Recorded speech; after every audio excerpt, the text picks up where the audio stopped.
La plupart de ces hommes sont maintenant dans la paix de Dieu. Mais leur œuvre continue.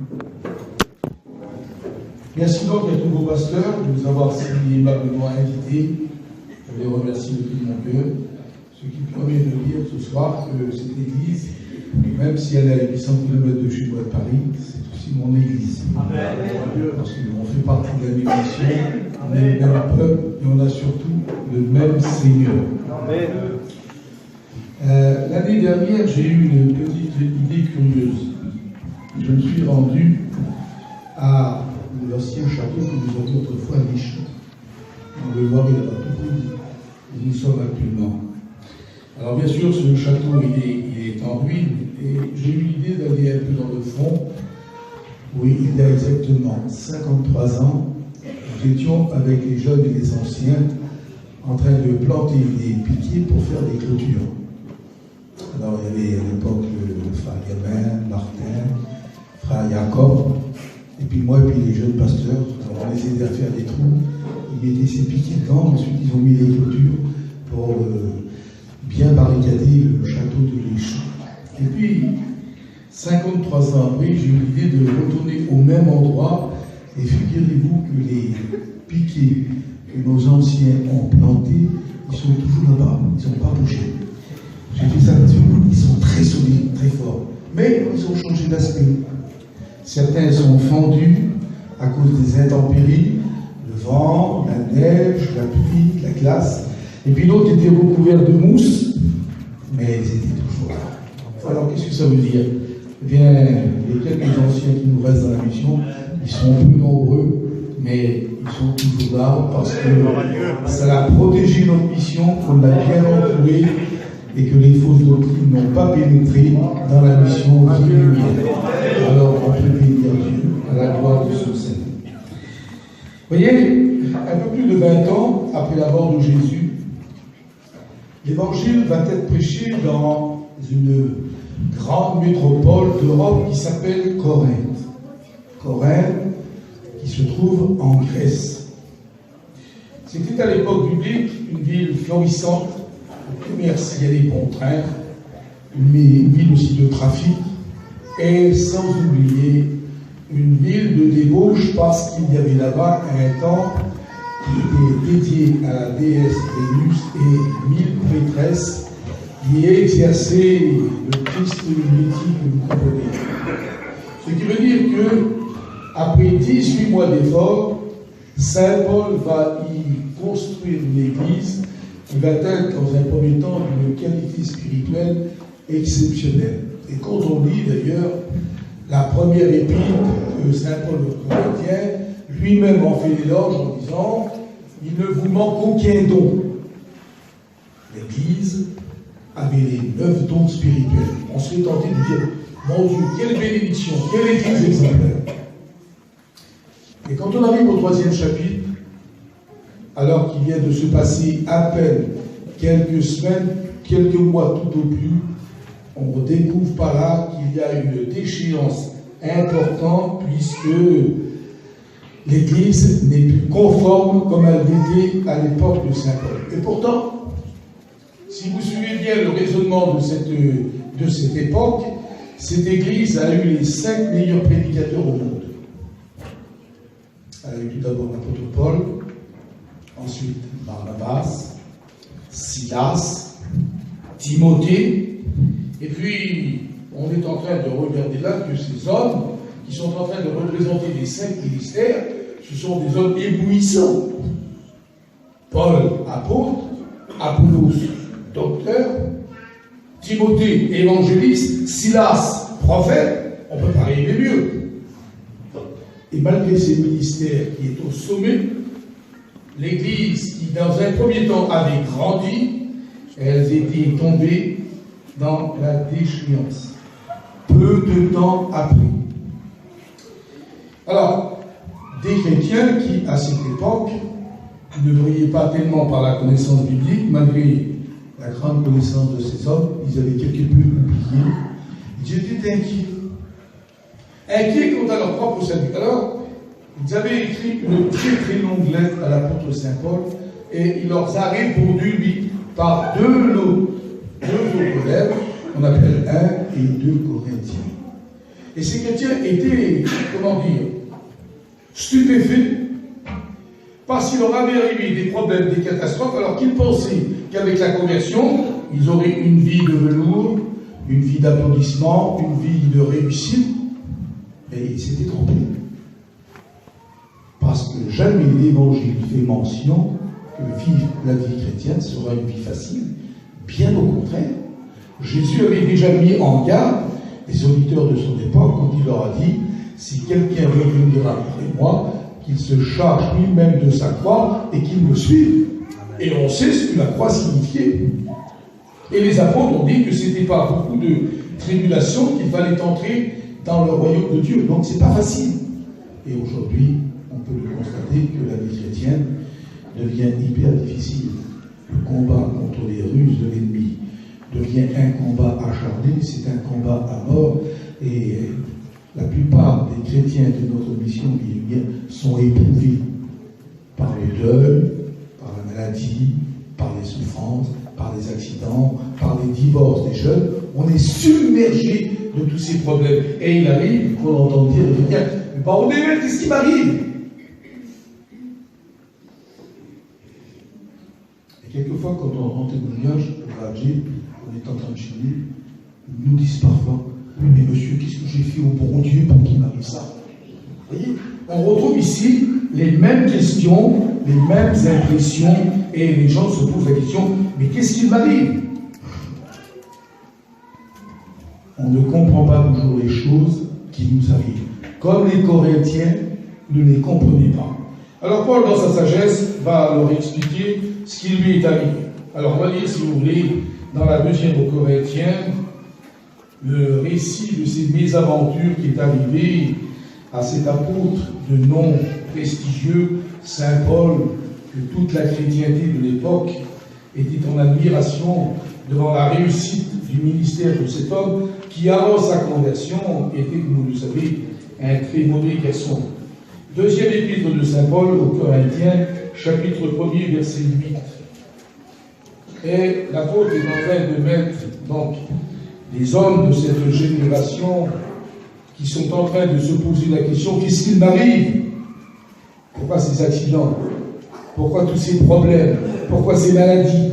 Et il leur répond, nous ne voulons pas, en effet, frères, vous laisser ignorer au sujet de l'affliction qui nous est survenue en Asie et que nous avons été excessivement accablés, au-delà même de nos forces, de telle sorte que nous désespérions même de conserver la vie et nous regardions comme certains notre arrêt de mort. Donc, vous voyez, lui aussi, s'est certainement posé la question, qu'est-ce qui nous arrive, Seigneur?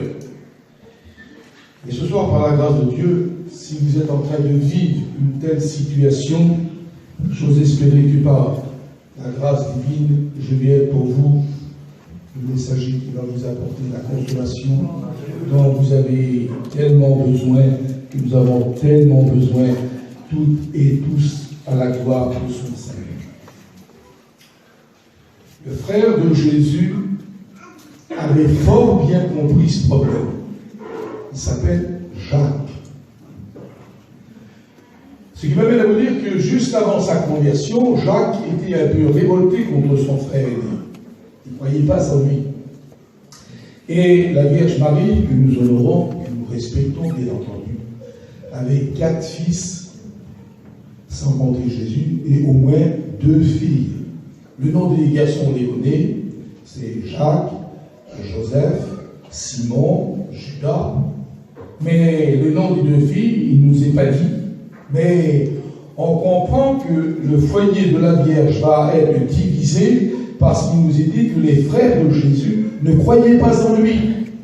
Alors, nous avons ce texte qui va nous le prouver de façon magistrale, si vous voulez, dans l'évangile de Jean,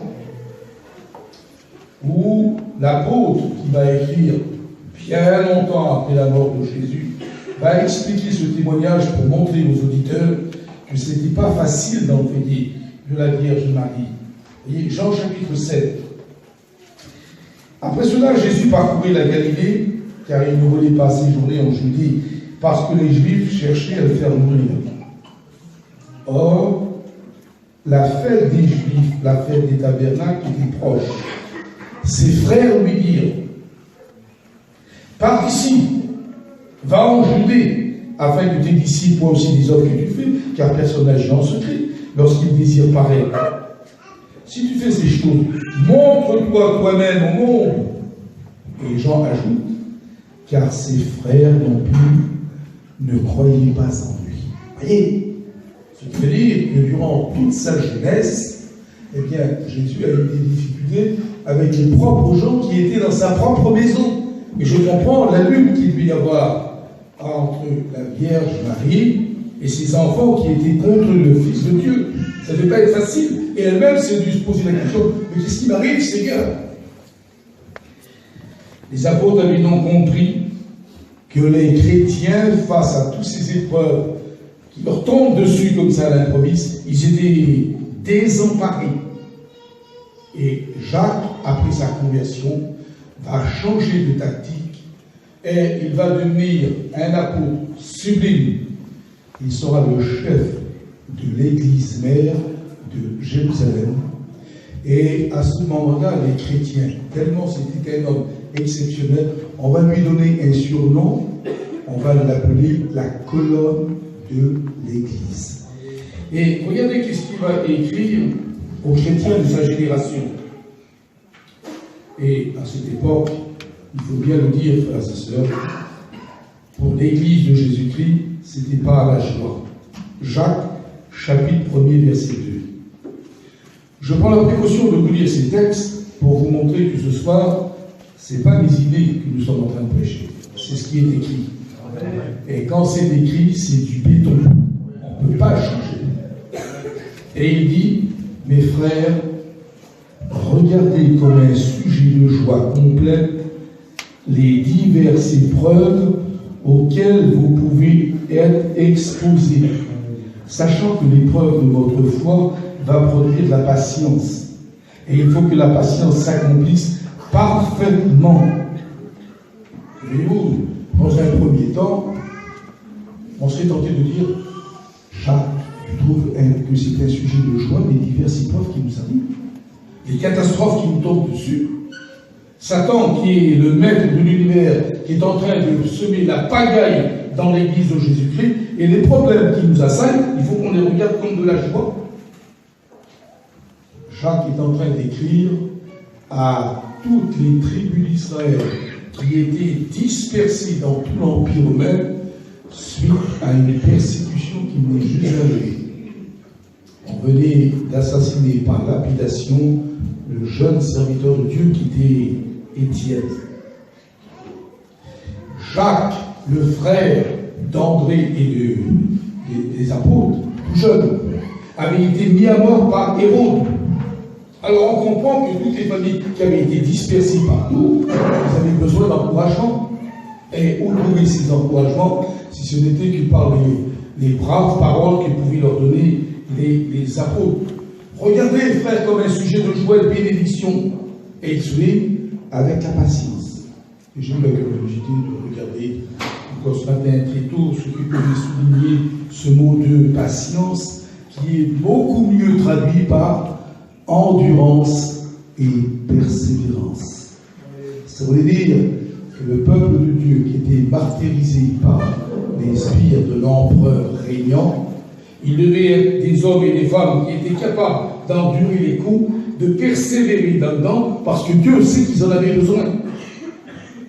Alors nous, on ne fait peut-être pas attention parce que, malgré que les problèmes politiques sont un peu troublés en France depuis quelques années, mais on jouit quand même d'une certaine liberté. Et on est dans cette église, personne ne viendra nous créer de problème, parce que notre mission est placée sous la protection de la loi française 1901-1905 qui stipule la liberté de conscience. Personne ne pourra rien vous dire. Mais à l'époque dont on fait lecture, être chrétien, c'était signifier son arrêt de mort.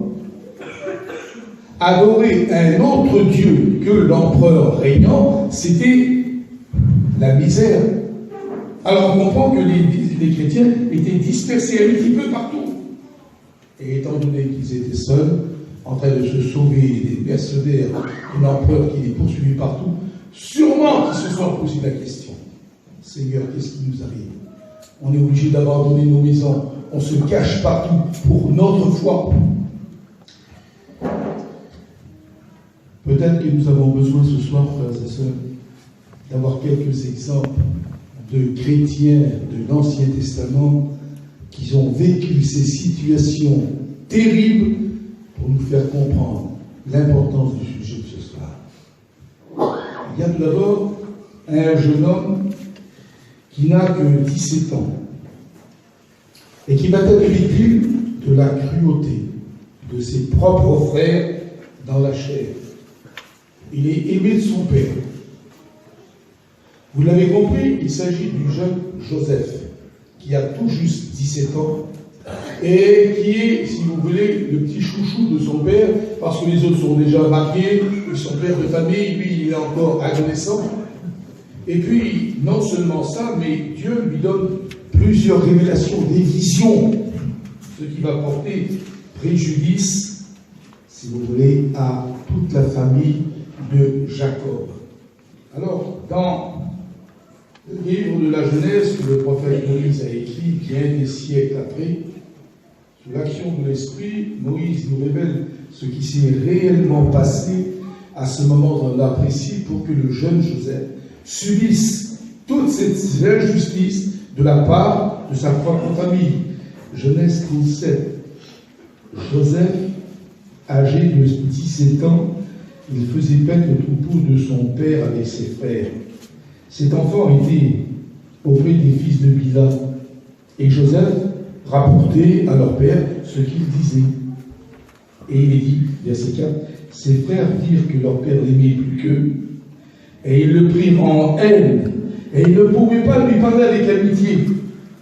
Et Joseph raconta les songes que Dieu lui donnait, et cela ne faisait que accentuer la misère qu'il avait. Lui, il ne comprenait pas. Qu'est-ce qui m'arrive?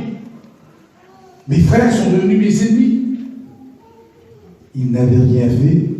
Alors pourquoi tant de haine? Essayez de vous imaginer des frères aînés, mariés, pères de famille et tout, et qu'ils en veulent la mort à un tout jeune adolescent qui a fait juste 17 ans. Pourquoi? Parce que Dieu est en train de lui parler. Dieu est en train de lui donner des songes, des visions. Et ils ne le comprennent pas. Et peut-être que vous ne le comprenez pas non plus. Et si nous n'avions pas un verset biblique qui nous éclaire, on ne comprendrait pas nous non plus pourquoi. Et c'est là qu'on voit que le Saint-Esprit a pensé à tout. Et on va savoir le vrai mot. Pourquoi ses frères en voulaient à mort à ce jeune homme de 17 ans. C'est la parole de Dieu qui le déclare dans le livre des Actes. Livre des Actes, et je vais faire l'écriture pour vous.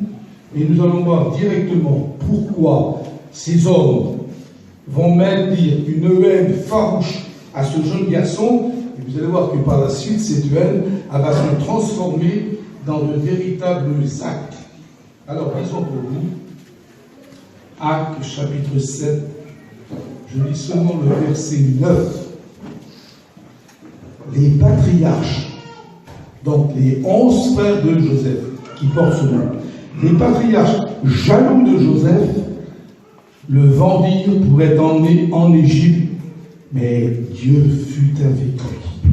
Ah, maintenant on vient de découvrir le mot-clé. Jalousie.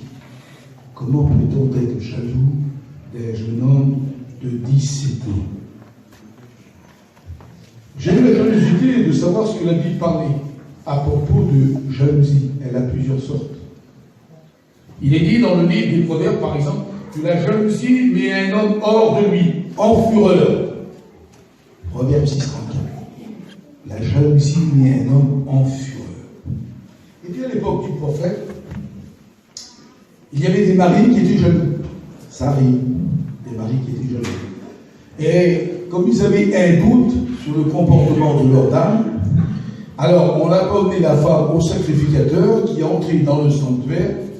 Et le sacrificateur devait préparer là une sorte de tisane remplissant la poussière du tabernacle, la mélangeant avec de l'eau, et il disait sur la femme, si tu es coupable d'avoir trahi ton mari, ta jambe va se déchausser et ton ventre va enfler.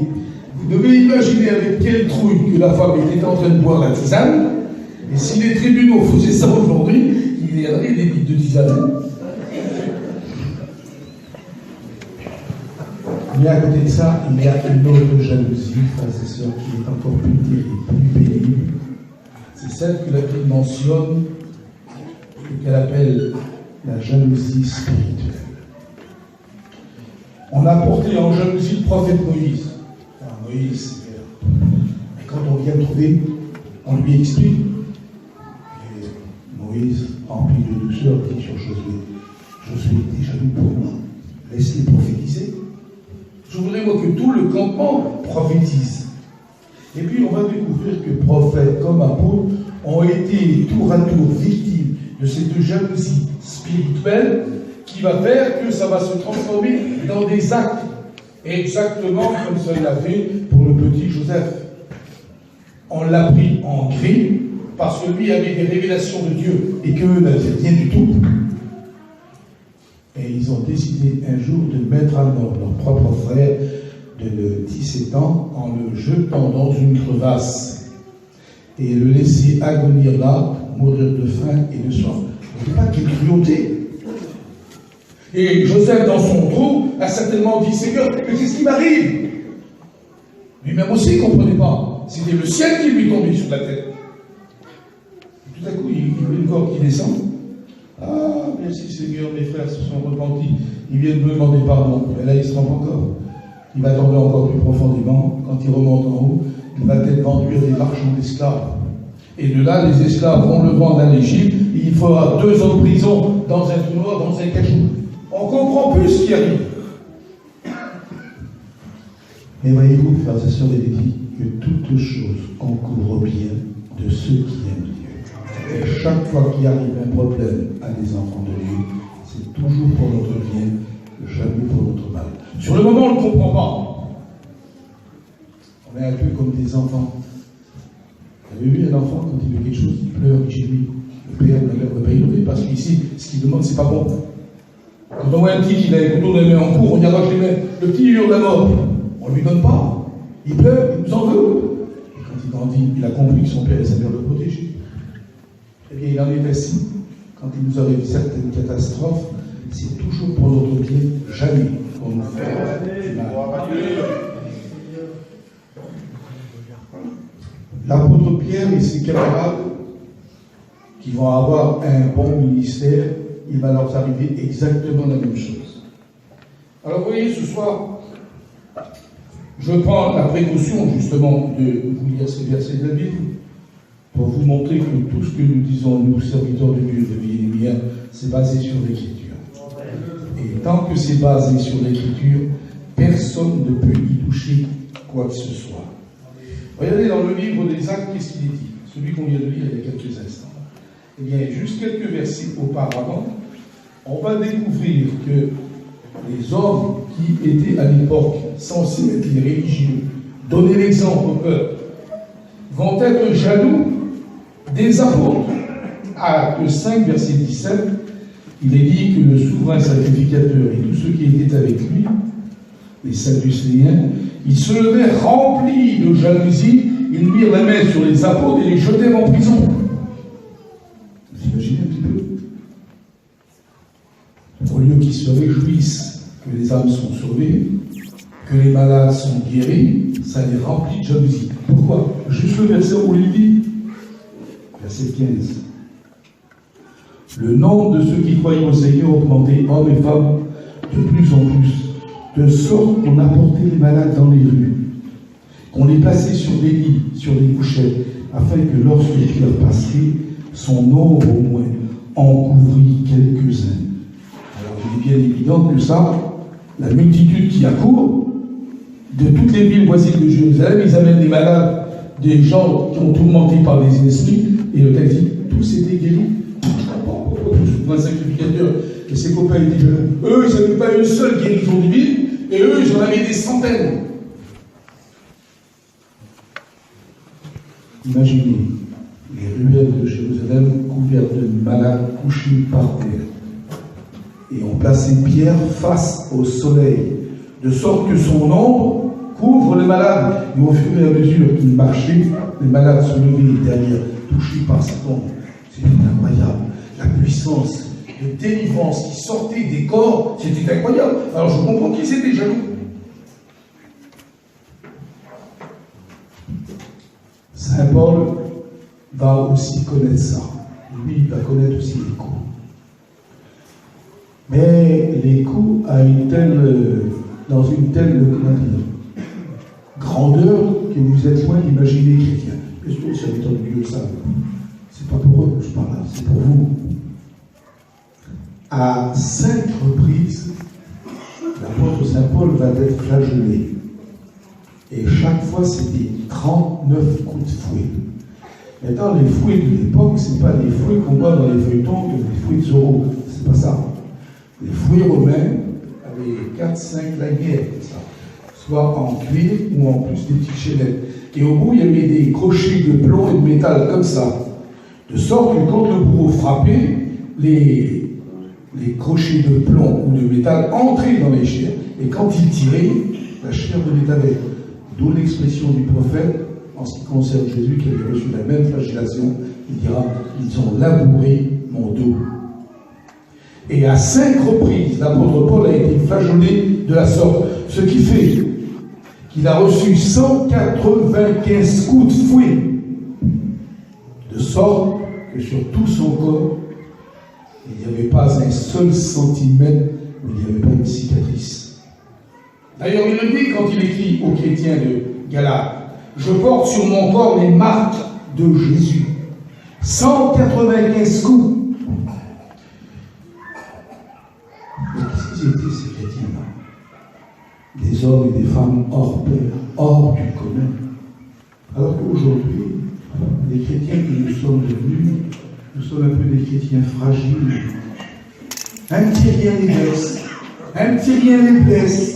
Quelqu'un qui ne les salue pas, ils lui font la tête. Quand le pasteur appuie trop fort sur la tête, il dit « Ah, il parle pour moi, j'ai vu. » On boude les réunions, de la semaine. Au culte, tout le monde est là, bien sûr. Mais la semaine, il n'y a quelques personnes qui étaient fragiles, un petit rien du tout. Et puis ça y est, ils sont aplatis comme des galettes. Eux, ils étaient capables de rentrer dans les arènes sanglantes en chantant des cantiques. Je vous conseille de lire Hébreux 11 ce soir. Et vous allez voir la souffrance qu'ont eu ces gens, torturés, fouettés, sciés en deux. La tradition nous rapporte que le prophète Isaïe s'était caché des persécutions, il s'était mis dans un tronc d'arbre creux, et quand on l'a découvert, on a ordonné de scier l'arbre en deux. Vous imaginez les souffrances. Essayez d'imaginer ce que ce roi cruel faisait. Un roi qui était venu au pouvoir alors qu'il a tout juste 18 ans. Un roi fou. L'histoire l'appelle Néron. Pour amuser le roi, la mort était devenue un jeu. Les gladiateurs mettaient en pièces les jeunes chrétiens qui, eux, manipulés par les armes, ils étaient qu'en prière. Alors, naturellement, dans les arènes, ils en faisaient une bouchée. Et l'empereur criait, la mort, c'était sa distraction. Les jeunes femmes étaient attachées sur des poteaux au centre même des arènes. Et on libérait dedans des taureaux afin qu'ils les éventrent avec leur corps. En ce qui concerne les adolescents et les bébés, on affamait pendant plusieurs jours les tigres, les lions, les panthères. Plusieurs jours sans donner à manger à ces bêtes. Elles s'étaient rendues comme folles. Et quand on les lâchait dans les arènes, naturellement, ils ne faisaient qu'une bouchée des jeunes enfants qui étaient là. Essayez d'imaginer le cœur des parents, de voir les bébés, les enfants, les petits adolescents qui étaient dans la gueule des lions, qui les déchiquetaient comme rien du tout, et qui eux entraient dans les arènes en chantant des cantiques. Parce que pour eux, entrer dans la mort, c'était entrer dans la vie. Des cantiques, quelle qualité de chrétien. Et sûrement que certains ont dit la même chose. Qu'est-ce qui nous arrive, Seigneur? Eh bien, toutes ces choses elles étaient faites pour la gloire de Dieu. Et vous allez comprendre pourquoi, frères et sœurs. Souvent, le Nouveau Testament parle que les chrétiens sont comparés à des fruits. Je pense que dans votre belle région des Pyrénées, vous avez de nombreux figuiers l'été. Et vous avez vu le parfum qui émane des figues. Je me souviens un jour avec la quoi qu'on était allé dans l'île d'Oléron. Et puis, on était en train de marcher, tous les deux comme ça. Et puis, je suis sur du semblant d'odeur. Ça a embaumé partout. Et puis, stupéfaction. On voit un immense figuier, des grosses figues violées. Et la plupart, elles s'étaient éclatées, tellement qu'elles étaient mûres. Et par cet éclatement, le parfum se répandait à la ronde. C'était une beauté. Quand la figue éclate, c'est là qu'elle donné le meilleur de nous-mêmes. Et bien, quand les chrétiens étaient victimes de toutes ces injustices, c'est là qu'on donne le meilleur de soi-même. C'est là qu'on prouve qu'on est des véritables enfants de Dieu. Parce que quand tout va bien, tout le monde est chrétien.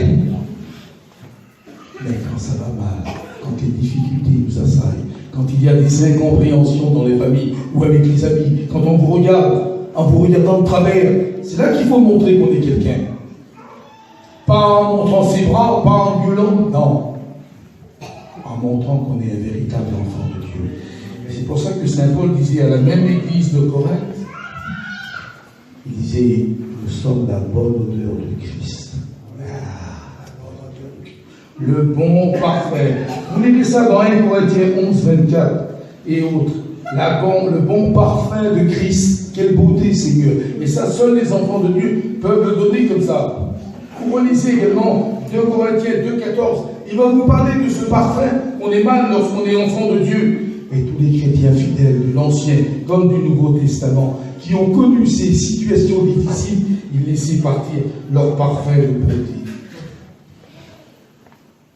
Maintenant, je voudrais vous montrer un autre chrétien, mais qui lui a mal tourné. Qui lui s'est mis lui-même dans une situation différente que celle des authentiques chrétiens. Eux, ils avaient été contraints. Mais lui n'a pas été contraint, c'est lui-même qui s'est jeté dans la gueule du loup. Sa première erreur a été de se marier avec une païenne. Et quelle païenne en plus? Une prêtresse du dieu Akab, c'était le roi d'Israël. Il va se marier avec une princesse sidonienne qui est une adoratrice acharnée du dieu Baal et Astarté. Alors Baal, dieu de la foule, dieu du grain, etc. Astarté, avec le respect que j'ai pour l'auditoire, je ne peux pas vous dire ce que c'est, mais vous comprenez que c'était la débauche, que c'était la pire espèce de chose qui se faisait. Le divorce était toléré, la débauche complète, vous l'avez compris. Et voilà que le couple royal avait suivi la prêtresse qui était en train d'adorer ces faux idoles, et ce qui veut dire que tout le peuple de Dieu était tombé dans la déchéance, ils étaient tous dans l'adultère, ils suivaient l'exemple du couple royal, et les autels de Dieu, Jézabel les a fait renverser, elle fait assassiner tous les prophètes, et elle jure par tous ces dieux que Élie sera mis à mort dès le lendemain. Vous vous rendez compte avec qui ce chrétien s'est marié? Elle a mené son mari par le bout du nez et elle en a fait ce qu'elle en a voulu. La faute en revient probablement à son père, qui s'appelait Omri, et qui avait fait bêtise sur bêtise. Déjà, au lieu d'être dans Jérusalem, la capitale juive, lui, il l'avait fait à Samarie, capitale des idoles. Ensuite, il n'a pas élevé son fils comme il aurait dû dans les voies de l'Éternel, parce que Dieu avait dit quelque chose en ce qui concerne les mariages. Regardez ce qu'il leur avait dit. Et qu'il leur avait recommandé chaudement. Et là, ça vient de la bouche de Dieu lui-même. Deutéronome 7. Dieu dit, en parlant du peuple de Dieu, tu ne contracteras pas de mariage avec les peuples païens. Tu ne donneras pas tes filles à leurs fils, et tu ne prendras pas leurs filles pour tes fils, car ils détourneraient de moi tes fils, et ils serviraient d'autres dieux.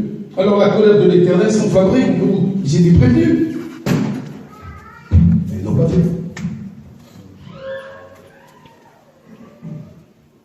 voulu faire qu'à leur tête.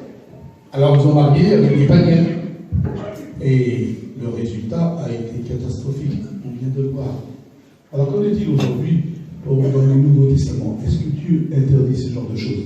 Bien, la réponse est oui.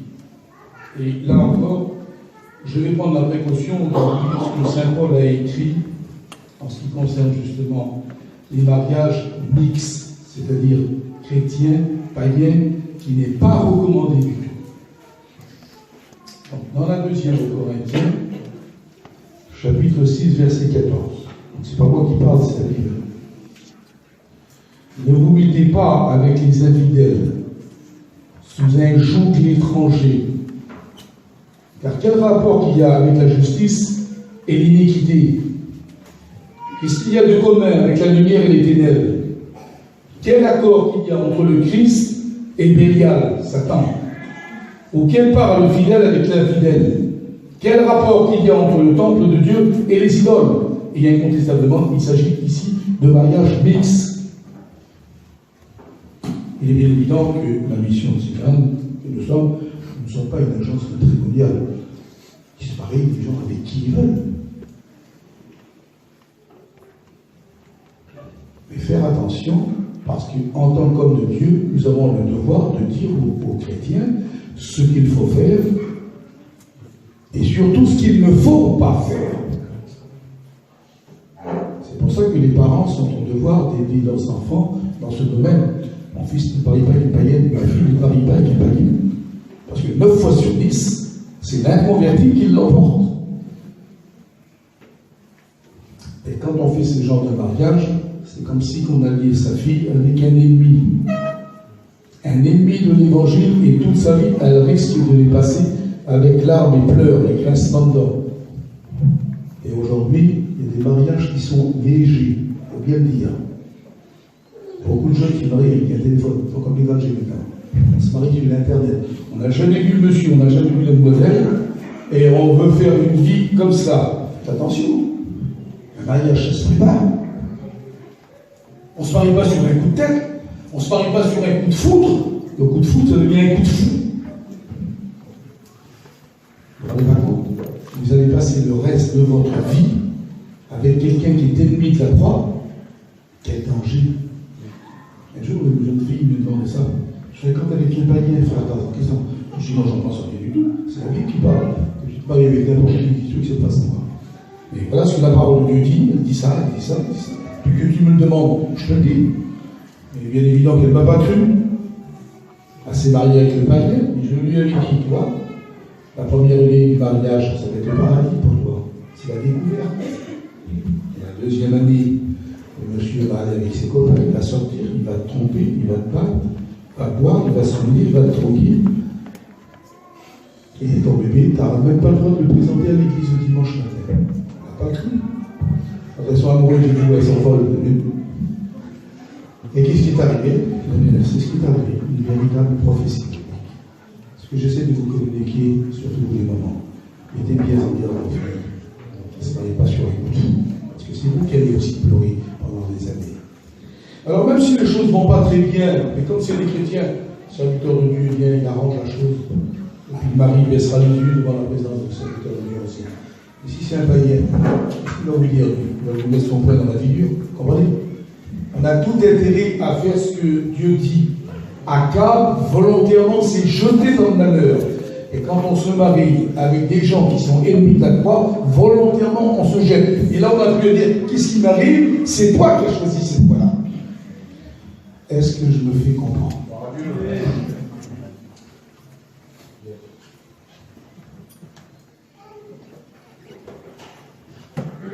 Mauvais mariage, non seulement Akab a perdu sa vie, mais il a entraîné par sa suite une grande partie d'Israël qui sont tombés dans la déchéance. Si vous voulez des références bibliques sur le mariage, voyez vos pasteurs, nous en aurons. Peut-être vous pouvez lire Deutéronome 7 ou 2 Corinthiens 6, 14 et combien d'autres encore, où Dieu protège ses enfants.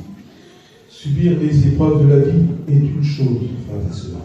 Et se jeter volontairement dedans, ah non, faisons attention. Alors, nous avons quelques minutes de plus encore devant nous. Je vais vous profiter pour vous donner encore un autre exemple, qui cette fois-ci nous vient du prophète Jérémie. Jérémie était un prophète qui a marqué au départ sa génération. On l'avait surnommé le prophète en pleurs, le prophète en larmes.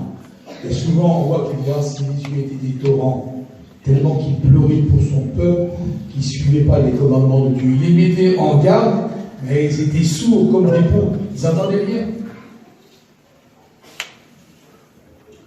Il avait tellement impressionné au départ les vrais chrétiens que 600 ans après sa mort, on l'a confondu avec Jésus. Jésus était en train de faire de certains nombres de miracles, et puis il pose la question au Seigneur. Qui dit-on que je suis? Ah, Seigneur, il y en a qui disent que tu es Élie. Ah, d'autres ont dit que tu étais Jérémie. Et pourtant, Jérémie était mort depuis 600 ans. Et le peuple se souvenait encore de ce Jérémie-là. Eh bien, ce Jérémie en question, il ne va pas trouver, si vous voulez, des approbations partout. Non. En disant la vérité, il s'était fait des ennemis. Et qu'est-ce qu'on va faire? On va le descendre dans un puits qui n'a pas d'eau, mais qui est rempli de boue. Et Jérémie va enfoncer dans la boue.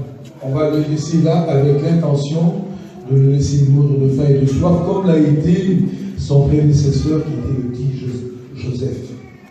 Et puis, Dieu va permettre qu'il sorte de nouveau de ce puits, mais toujours rester dans la cour de la prison. Et il y aura un nombre très important de gens qui vont être contre lui.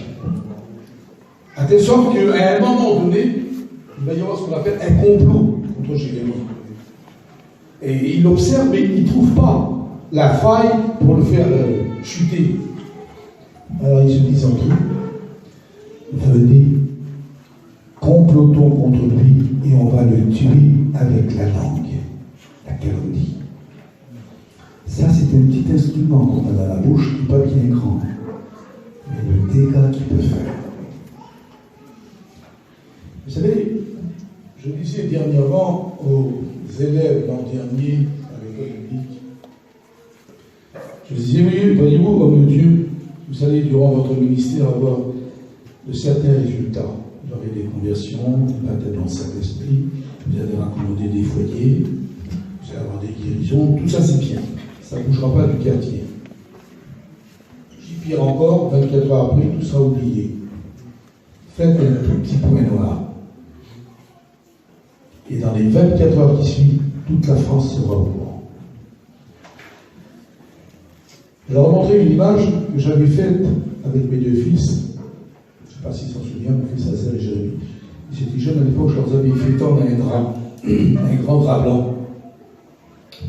Et puis en montrant ces images du drap blanc, je disais aux chrétiens, qu'est-ce que vous voulez dire, frères et sœurs? Et puis ils disaient, un drap blanc. Et ensuite, avec mon stylo, j'ai été en plein milieu du drap, j'ai fait un tout petit point noir. Et je dis, maintenant, qu'est-ce que vous regardez?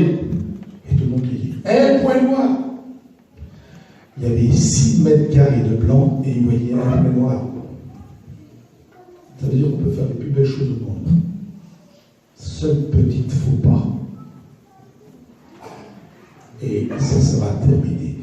Et puis voyez-vous, on a un ennemi qui est terrible maintenant aujourd'hui. Hein. C'est ça là. Quel mouche imposteur. Quel calomniateur. À peine la chose est faite là, que dans les 24 heures qui suivent, toute la France est au courant. Le plus grand des mouchards, là. Il prend tout votre temps.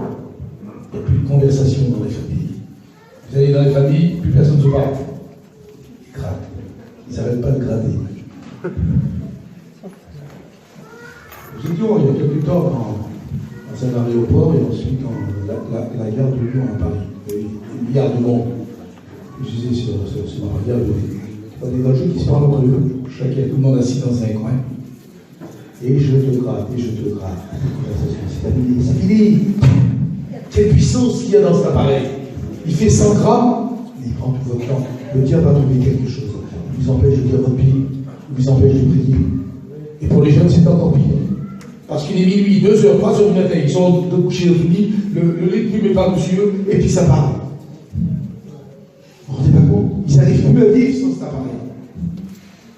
Peut-être le pire encore, c'est qu'on donne ça aux enfants qui ont 3-4 ans, qui est un danger pour leur santé. Jésus avait dit aux parents de son époque, vous savez donner de bonnes choses à vos enfants. Et nous, en leur donnant ça, on ne leur donne pas de bonnes choses. Réfléchissons. Cette mission est pour ça, pour nous amener une profonde réflexion. Et qu'on dise, on se fait avoir, c'est mieux. Alors on rectifie le tir. Venez, on va le tuer avec la langue. Attention à la calomnie. Et quand ils ont vu que ce n'était pas suffisant, ils ont fait un autre complot. Et ils ont dit, on va tuer l'arbre et son fruit. Qu'est-ce qu'ils veulent dire par là? On va tuer l'arbre et son fruit. L'arbre, c'était la personne du prophète Jérémie. On veut le tuer. C'est pour ça qu'on l'a jeté dans le puits. Son fruit, c'était son ministère. On voulait ruiner son ministère. Et celui qui avait commencé dans le cœur de Jérémie était bien plus grand qu'eux. En conclusion, nous avons compris que parfois Dieu nous met dans des situations invraisemblables, difficiles. Mais résumons le texte du départ, toute chose concourt au bien de ceux qui aiment Dieu, et chaque fois qu'il nous arrive ces problèmes, c'est pour nous ramener à une situation meilleure. Quand on se trouve par exemple dans un hôpital, si on est honnête, on réfléchit, Seigneur, qu'est-ce qui m'arrive? Qu'est-ce que j'ai fait? On ne comprend pas, on est là. Vous auriez écouté les témoignages des serviteurs de Dieu qu'on a eus la semaine dernière, ce qui est arrivé dans les hôpitaux. Vraiment, il a été conduit par Dieu. Et c'est curieux parce que quelquefois, on se trouve dans cet état délabré, mais Dieu va se servir de quelque chose. J'ai connu un jeune serviteur de Dieu qui était un de mes anciens élèves d'ailleurs. J'apprends un jour qu'il est atteint de la maladie du siècle. Alors bien sûr, lui, sa femme, ses enfants et toute la famille, ils étaient désespérés. Je suis donc allé le voir dans l'un des hôpitaux que nous avons là-bas à Paris. Et je lui ai réconforté, on a prié pour lui, etc. Mais au fur et à mesure que les jours passaient, ces analyses qui n'en finissent plus, ça plonge les hommes dans la souffrance et dans l'incertitude, l'angoisse. Qu'est-ce qui m'arrive? Qu'est-ce qui m'arrive? Vous ne comprenez pas? Et puis je vous dis, alors que j'étais dans un état déplorable, il y a 20 ans, j'ouvre la porte de ma chambre à soupe. Il était 10 heures du soir. Une infirmière noire, harante. Elle s'approche et elle regarde sur la table de Dieu et dit, c'est quoi votre livre là, monsieur? Non, ça, madame, c'est la Bible, c'est la parole de Dieu. Ah oui, c'est vrai, c'est la parole de Dieu.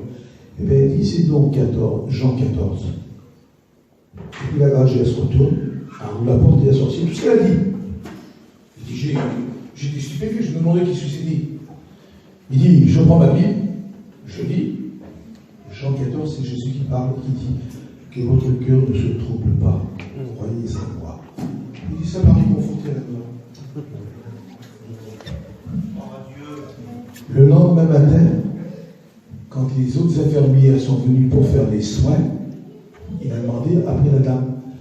Il a dit, madame, je voudrais voir l'infirmière qui est venue me voir hier soir, vers 10 heures du soir. C'était une infirmière noire. Elle se regarde avec ses collègues. Oui, c'était du noir. Monsieur, nous sommes au regret de vous dire que nous n'avons pas de personnel noir dans l'établissement. Mais nous, on sait très bien qui est venu là. Hein, vous savez, à moins que vous l'ayez oublié, que l'ange de l'Éternel campe autour de ceux qui le craignent et il les arrache au danger. Est-ce qu'on ne serait devenu incrédule au point qu'on nierait l'existence des anges? Non, les anges existent. Ce n'est pas des récits légendaires, ce n'est pas des trucs qu'on lit. C'est des trucs qui sont vrais. On en a fait la preuve. Je me souviens de cela, il y a bien des années de cela. Nous étions partis dans les pays de l'Est. Donc, nous avions eu à ce moment-là les pays de l'Est qui étaient interdits. Comme vous le savez, c'était le régime communiste qui était à cette époque-là. Il fallait qu'on se cache pour faire des réunions. Donc, je vous parle des débuts des années 60. Vous voyez, il n'est pas d'aujourd'hui qu'on était des missionnaires. Et nous étions dans cette contrée-là, on faisait des réunions tout en se cachant avec le frère de Cosette. Puis Jacob qui était là, bien entendu. Et nous étions à 7 dans la 403 addition. Et puis le Cossack nous avait dit, quand on va rentrer en France, on est obligé de passer par l'Italie, les frères. Oui, et alors? Eh bien, nous allons nous arrêter pendant 1 heure ou 2 sur la plage de Reggio. C'est là où l'apôtre Paul a débarqué quand il est venu d'Israël pour comparaître devant le tribunal de l'empereur. Et là, on fera l'étude de cela. Alors, on n'attendait plus d'arriver là-bas en Italie. Et puis, on arrive à la sortie du bateau, à Brindisi. On arrive et on se met donc à Reggio. Et je me souviens que le frère Cossack avait dit sur moi, avec Ramucho qui était plus jeune, et Mabatsi, les 3 plus jeunes prédicateurs, ils allaient acheter un peu de viande, pendant que Jacob et les autres frères ont ramassé du bois sur la plage. On va faire un feu, on va faire cuire un petit morceau de viande, et puis on va parler justement du débarquement de Saint-Paul ici. Vous voyez? Alors nous étions 7, donc j'ai acheté 7 beefsteaks. Donc, comme témoin, il y avait moi, Ramucho et Mamatsi, les 3 jeunes. On avait acheté du pain, bien sûr. Et quand on arrive, donc Jacob avait allumé le feu, et chacun avec un bout de bois, on se dit, il retire son petit morceau de viande, et puis le Cossack commence à ouvrir sa Bible, et il nous parle donc de l'apôtre Paul qui était débarqué sur cette plage. Cette plage, elle s'étend sur des kilomètres. Il n'y a pas un seul arbre, pas un seul buisson. C'est tout égalé par terre, des pierres. De sorte que si quelqu'un marche dessus, vous l'entendez venir à des centaines de mètres à la ronde. Et pendant qu'on était en train d'écouter ce que le Cossack était en train de nous dire, on était devant lui comme ça, parce que le Cossack c'était un orateur, il fallait le savoir. Et tout à coup, il y avait un monsieur qui était à côté de nous. Un homme très grand. Il avait des cheveux blancs qui tombaient sur ses épaules comme ça. Et des yeux bleus dans sa tête, frères et sœurs, comme j'ai jamais vu de ma vie encore comme ça. Et le Cossack me dit, Tarzan, il ne reste rien à manger pour le monsieur. Et je dis, on a pris cette beefsteak, on essaie de faire le Cossack. Et je regarde, et dans le papier, il restait une beefsteak. Un 8e beefsteak. Eh bien, fais-le cuire pour ce monsieur. Et puis le Cossack continue son exposé. Et moi, je le fais cuire debout, tout en l'écoutant. J'y mets dans un morceau de pain, je lui tends au banjo. Et comme je lui donne le morceau de pain, il fait sur moi. Voilà. Et puis j'ai rien vu. Et tellement absorbé par l'étude du frère Cossack, on a pu faire attention à lui. Et puis une fois qu'il a terminé son exposé, le Cossack regarde sa montre. Il dit, frère, il faut qu'on soit à Rome ce soir, il faut qu'on parte tout de suite. Et puis on monte dans la voiture, et puis on part. Et au bout d'un quart d'heure, c'est le frère Cossack qui a eu le déclic. Il dit, les frères, est-ce que quelqu'un a pu venir et repartir le monsieur? Et là, c'est le déclic.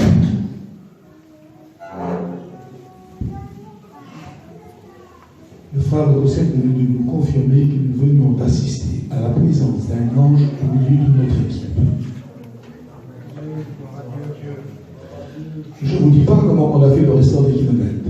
Tout autour, on parlait en langue tout du long, la prière, les cris, l'hurlement, la bataille, tout encore plus ça.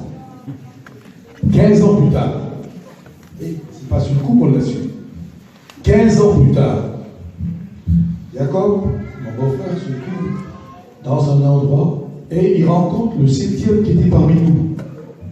Il y avait un 7e homme que je ne vous dirai pas le nom. Et quand il était venu avec nous 15 ans auparavant, il s'était fait passer pour un prédicateur de chez nous. Non seulement il n'était pas prédicateur, il n'était pas chrétien, et il était venu dans un but bien précis de nous tuer tous les 6. Ça a été ce qu'il a raconté lui. Alors, tu vois, Jacob, ça va, comment on était en Grèce, ça va, tu te rappelles? Oui, je me rappelle, oui. Il dit, Jacob, il faut que je te fasse une confession. Ah bon, c'est quoi?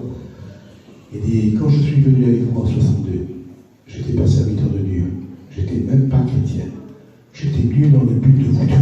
Quoi, Jacob? Oui, mon frère. J'étais tellement rempli de haine sur les serviteurs de Dieu que j'étais embarqué avec vous pour vous tuer. Il dit, tu te rappelles qu'on conduisait chacun notre tour? Oui, c'est vrai. Il dit, comme ça venait mon tour à moi, j'entendais la voix dans mes oreilles qui disait, rentre dans un rabbin, tue tous ces pasteurs, tue tous ces pasteurs. Et Jacob dit, eh bien, et pourquoi tu ne l'as pas fait? Il dit, Jacob, chaque fois que je les braquais pour entrer dans un précipice, c'est comme des mains invisibles qui me tenaient. L'ange de l'Éternel campe autour de ceux qui le craignent et il les arrache au danger. Alors qu'est-ce qui m'arrive, Seigneur? C'est toujours pour ton bien. Alors si vous êtes dans les épreuves que vous ne comprenez pas, dites-vous bien qu'il y a un espoir pour vous d'en ressortir. Vous dites pas Amen? Alors on va s'incliner et je vais demander à Nathalie de prier pour nous.